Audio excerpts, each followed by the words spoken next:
Check the batteries, make sure the batteries are fresh and inserted correctly. Restart the Fire TV, unplug the power cord, wait a few seconds, and plug it back in. This simple restart can resolve many issues. Pair using the Fire TV app. If you have a smartphone, you can use the Fire TV app as a remote. Make sure your phone and Fire TV are on the same Wi-Fi network.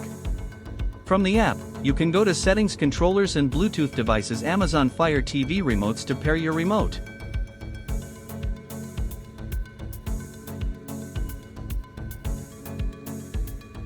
Unplug your Fire TV from its power source and HDMI port, then wait 60 seconds. Hold the left, menu, and back buttons on your remote simultaneously for 12 seconds.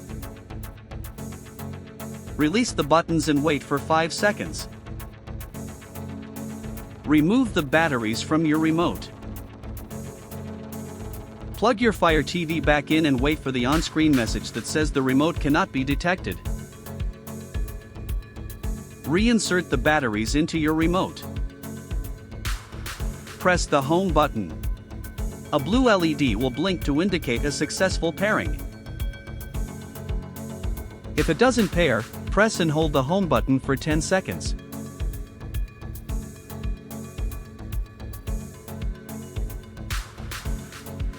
Press and hold the rewind and right buttons for 3 seconds. Press the menu button. The LED should turn green.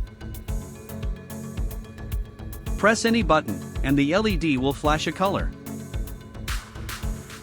Slow red blink, replace the batteries. Fast red blink, there is an issue with the remote, try resetting it. Orange, the remote isn't paired, hold the home button for 10 seconds.